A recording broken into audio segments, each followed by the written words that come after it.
Patient Rayadurgam నుంచి వచ్చినారండి. మనకు already Rayadurgam నుంచి ఒక పేషెంట్ వచ్చున్నారనమాట ముందర, వాళ్ళు రెఫర్ చేస్తే వచ్చారు. ఈ అమ్మాయికి వచ్చి 24 ఇయర్స్, వీళ్ళ హస్బెండ్కి ఏమో 27 ఇయర్స్ అనమాట. పెళ్ళై 4 ఇయర్సే అయింది వీళ్ళకు. ఇంతవరకు ఎక్కడ ట్రీట్మెంట్ తీసుకోలేదన్నమాట. వాళ్ళంటే 4 సంవత్సరాలు అయింది, వయసు కూడా వాళ్ళకి తక్కువ ఉంది కాబట్టి వాళ్ళు పెద్ద పట్టించుకోలేదు ట్రీట్మెంట్ గురించి.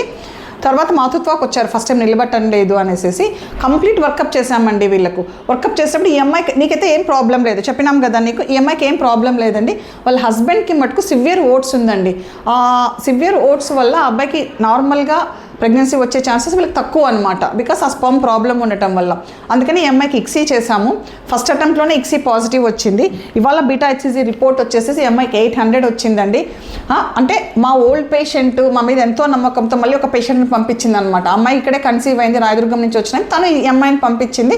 ప్లస్ అంత దూరం నుంచి అంటే ఎక్కడ ప్రొద్దుటూరు ఎక్కడ రాయదుర్గం అండి, అంత దూరం నుంచి వాళ్ళు వచ్చి ఇక్కడ ట్రీట్మెంట్ తీసుకొని కన్సీవ్ అవ్వడం అనేది చిన్న విషయం కాదు. మాకు కూడా చాలా హ్యాపీగా ఉందంటే పేషెంట్ అంత దూరం నుంచి అన్నిసార్లు మా దగ్గరకు వచ్చారు. మీకు అందరికీ తెలుసు ఐవీఎఫ్ ట్రీట్మెంట్ అంటే ఎన్నిసార్లు రావాల్సి వస్తుంది అనేసి. వాళ్ళు విసుగుపడకుండా ఓపిక్గా వచ్చి ట్రీట్మెంట్ తీసుకున్నారనమాట. ఇవాళ బీటా హెచ్సిజీ 800 వచ్చిందండి. ఏమ్మా హ్యాపీనా? కంగ్రాట్స్ రా.